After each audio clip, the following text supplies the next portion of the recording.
Welcome everyone to episode 1 of our play-by-email series on Advanced Tactics Gold. So in this episode we're just going to get into the setup. There probably won't be any combat because, like I said, we have that 5 or 10 peace treaty rule. So just giving us a little bit of time to stack the borders because you do start with all your units way away from the front. So we're going to make it a little more interesting. I think maybe only 5 turns before we declare war, just to make things escalate in a fun way. I guess I should just mention that I've also edited a few things from the last video. I added this marsh, that's the last thing I did, so it's probably the only thing I remember. I just tried to add maybe a little bit more forest if you compare with the previous video. Just again to give infantry a leg up over armor in a lot of situations. So just to decrease the overpoweredness that is armor. Not that it's unrealistic. Armor is, of course, really overpowered. So, anyway, I've also adjusted the political points. I'm giving myself 300, and my father will get 320. That's just to simulate the fact that he's going to declare war on me, and we're starting at peace. And declaring war itself costs 20 political points. So he can, a dollar today is worth more than a dollar tomorrow. So technically, he can invest those political points into the future and maybe eke out an event. No, I mean, it's not going to happen. But okay, so Fog of War, play-by-email production. Yeah, I guess that's it. So let's go ahead and hit start and get this series underway. Now, Mother Russia, that's me. It's my turn to go.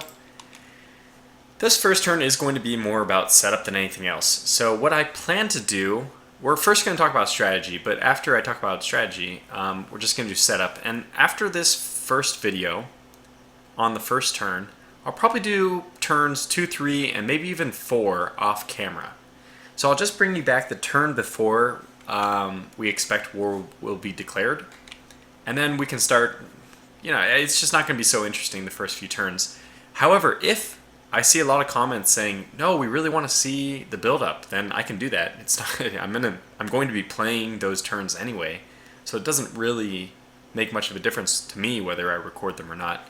But in my opinion, it's not as interesting, so to keep the series pretty interesting, I thought I would just do maybe one setup video on this one, and then a final setup video before war is declared, and then obviously after war is declared, we'll be going turn by turn. So that's my thoughts. Leave what your thoughts are, and I'll cater to them because I myself don't know what people want to see. So let me know. Now, strategy. So let's talk strategy. Because before we decide where our units are going to go, we need to know why they should be going there. So what's the idea? What's my strategy?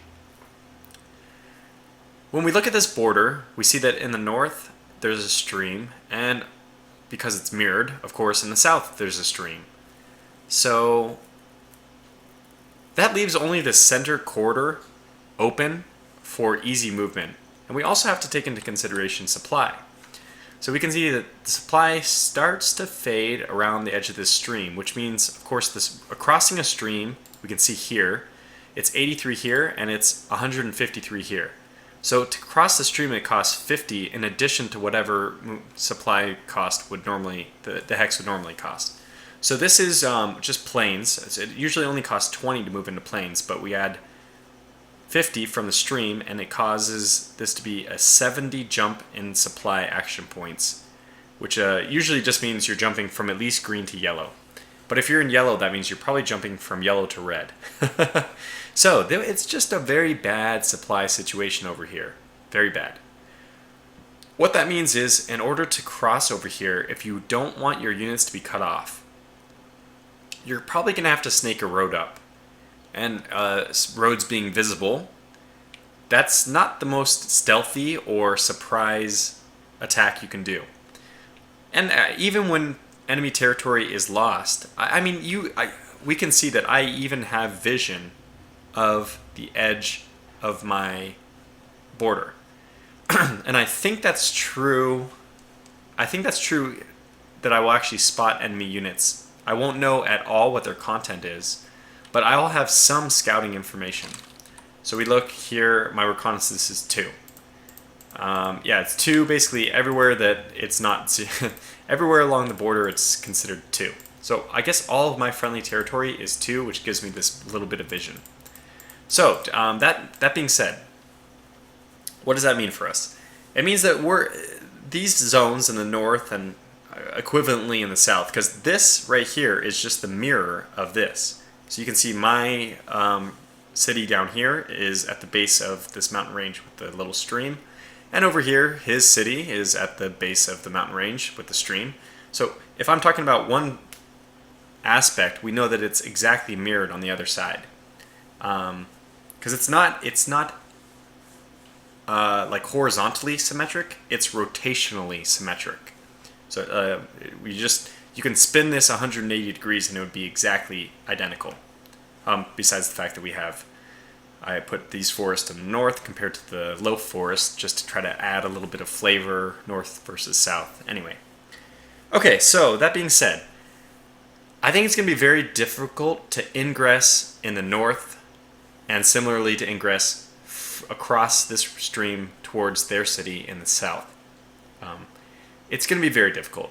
So instead of distributing forces like a third, and a third, let me just zoom out one more so we can just not have to scroll around.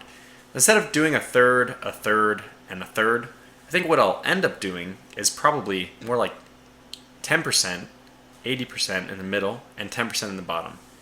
Because this corridor in the middle doesn't require road building, and couple that with the fact that it has such strong resources like a city and this oil, the 2 raws. There's a lot of strategic value in this middle area. And because it's not as easily defended, it requires more defense, or alternatively, it's more of a target for an offense. So basically, I think whoever wins this middle corridor will probably win the game. There's situations, of course, if you were able to somehow get a sneak attack all the way over to the city, or if he was able to sneak attack all the way over and take my city, definitely this city, it would be extremely difficult to take this city from the south, just because you would like have to telegraph somewhere around here that you were crossing, and they would have 2 full turns to react. And not only that, but supposedly if my father is thinking more or less the same way I am, and he leaves a lot of forces in the middle, a lot of forces are going to be really available, like readily available to move, shift, and counter your attack. So the only real possibility for a sneak attack is if I went over to Barnstad, or if he went south over to Kazimov. I can read it. There it is. But I don't know. I don't think either of those things will happen. Long story short, most of the units are going to be deployed in the middle, because that central corridor is probably going to be, whoever wins that is going to determine who wins the game. Great, now what am I going to do on this turn? I want to specifically focus on my engineers, because engineers are actually going to be useful in peace, whereas my soldiers are just going to start moving their way towards the front. So, I want to get my 2 factories up, in a small amount of time. So I think I'll have one factory here and, I don't know, another factory here, something like that. So let's get this guy to move, let's see. He can't cross the stream this turn. Looks like the best he can do is this. He can't move here. Huh. I want to get these 2 engineers to pair up, but I don't see how it's possible. Actually, let me think about this. If I move here, 1, 2, 3. He can move here on the next turn. Is that possible? 1, 2, 3, 1, 2, 3. Well, it is. So I could build my second factory here. Yeah, okay, well, let's do that then. That makes sense. Let's get those guys to build a second factory, wherever we decided. 1, 2, 3, that's right here. Okay, great. So we just want to get the 2 factories up next turn, and the rest of these guys are just going to start marching their way forward. Let's get these guys down here, I think. And everyone over here, start moving forward. I haven't decided exactly where everyone's going, but we know this is the important area. So, Yeah, I don't even know how much reserve forces I want to leave. That's something I'll probably think about more off camera. Okay, so these two engineers are probably going to head towards this raw, so we can upgrade that next turn.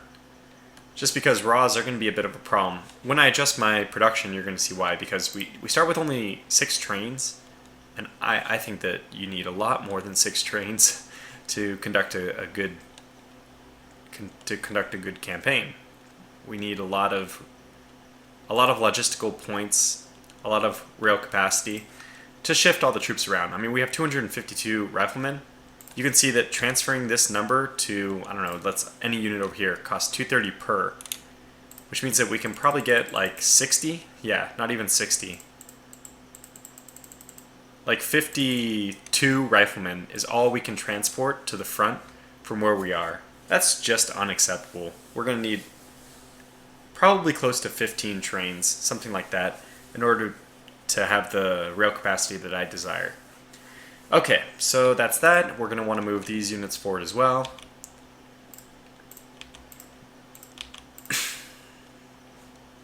Let's see. I didn't forget about these guys. Good. Good. Let's adjust this headquarters. As is my kind of my tradition, I like to leave my main Supreme headquarters with some neutral color, this like gray. So we'll leave that with the gray. Let's see, zoom in, zoom out, it should update, so everyone's gray now. But I've given us, I didn't show this in the map editor, but I've given us each exactly identical. Oops, where is it there? I've given us each identical leaders. So we each have our main leader, which is, okay, come on. There it is. So my main leader is Zukov, and I don't remember which one he has, but his is also identical. It's 7-25-25. Sorry, 7D-25-25. And the other ones that we have are 7D-2020, 7D-2020, 7D-2020. So these are the leaders that I've already given. We each have 4 leaders total. Only one starts assigned, the Supreme one, with the slightly better statistics. And it's up to us to create our headquarters and actually attach these units, appoint them. So I'll get one headquarters down here, probably one here and one here, and these will end up being pretty close by each other, since I don't think we need a headquarters just for this northern area. Because that's one thing you could do, is just try to sneak across, bypass this city, and start capturing resources. Is that really necessary though? Are resources going to be what dictates the war? Probably not. So how valuable is it to capture these? It's good if they're free for the taking, more or less, but it's probably not worth an investment which could lose you the war in the middle. Cities are obviously extremely important. If you can capture a city, that is huge. That's a huge turning point. But capturing these resources, after the first few turns, you reduce your dependence on raw anyway. So I don't think that we're going to undertake that kind of covert operation ourselves. And if he does, I'm just going to, well, I can react late to it, perhaps. His units will be cut off unless he builds a road, so hopefully I can just watch for a road, and that would be telegraphing the fact that he's going to be conducting such an operation. Okay, so last thing I want to point out is when I move these guys forward, I'm also going to split them. They all have the same template. Every single unit on the map right now has this 15-5-2-1. I'm going to break this down into units with one unit of 15 submachine guns. So let's just get all the submachine guns into one division. Then that submachine gun group is going to give up all its other units. Let's say, for now I'm just going to do all the units into one of the other divisions, and I'll even things out off camera. So like so. So what we're going to have is one group of 15 submachine guns, one double enforced unit temporarily with 30, 40, and 2, and then one normal unit, 15, 2, and 1. So these guys will all head to the front, and I will probably also need to start as soon as, we'll do the same kind of transfer. Maybe this is the last one I'll do, just so it doesn't get too tedious. Okay, get this guy as well. I'm going to give myself carpal tunnel with all this unit adjustment I'm doing. Okay, and then lastly, get the non-submachine guns out of that unit. Good, so there it is. It should be 33, 15, and 55. There it is, 33, 15, 55. So I'm going to make all the units this way, but I'll do it off camera. And now we need these guys to attach to the new headquarters. Very good. Now, this new headquarters, what's the problem with it? It doesn't have any staff yet. So yeah, we've assigned a guy, but that's really only half the battle, right? We need some staff for that to be effective. Now, it's not immediately important because that adds combat effectiveness, which we don't actually need yet, right? Because we're not in combat, but we will have to do that eventually. So let's get our second. Wow, this is not a good color. We know we can change this. So maybe a dark purple or something in the middle. I kind of like the green. Let's maybe go for something a little more bright. Yeah, I think this is good. That green, that purple, and then probably a blue up here.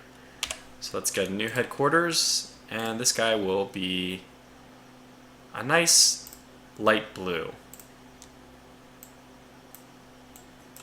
Something like that. Ah, it's good. I like it. So are these easily distinguishable? Well, the purple and blue aren't. The green is pretty good. So what do we do instead of purple? We could do yellow.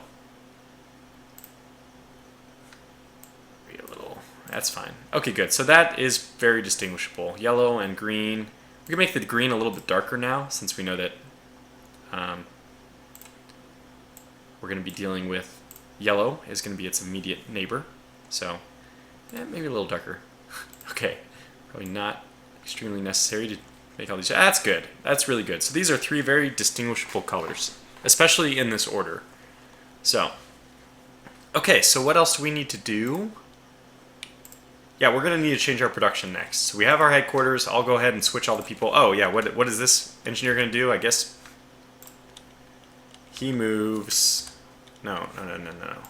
Move, not new. I guess I'll move him over here. Okay. It's not really a good idea for me to be upgrading this raw, just mind you, because it would be much better if we were upgrading one of these raws, which are, well, these aren't even a good example. It would be much better to upgrade like a raw over here, which is better protected. So that means if we lose this raw, we're losing more, and it's towards the front. So maybe it would be better if I actually upgraded this raw instead, but I can't access that raw on the second turn, and I can get to this one next turn. So I'll be able to take advantage of that resource gain faster. Hopefully we just don't lose it. So it's a big hope. I shouldn't take too many risks like this though, because that's how you lose the war very quickly. Okay, so let's see, what else? Yes, production.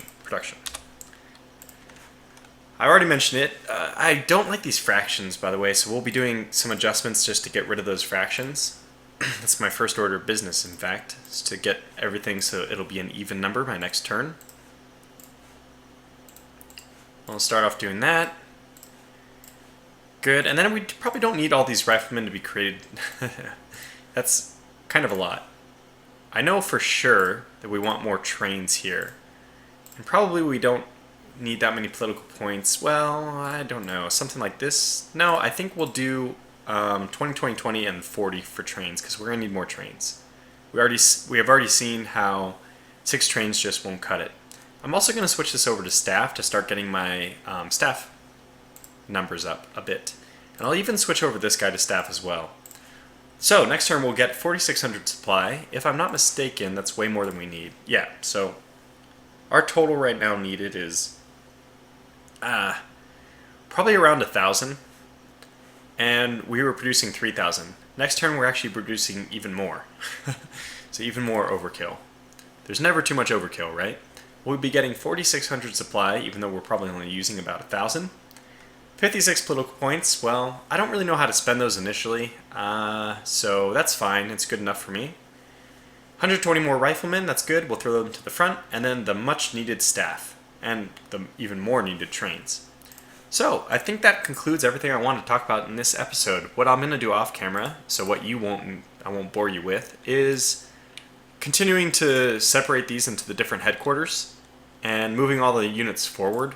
So maybe in the next video, I'll probably have the front already lined up, or at least units will be forward and more organized. And I'll be able to tell you about what I did with the factories and with the raws and upgrades and all that. So thanks for watching this episode. I hope you're as excited as I am. I am really excited about this. Just thinking about all the strategic possibilities, and it makes immediate sense why this is such a fantastic game to play by email. So thanks for watching, and I'll see you in the next video.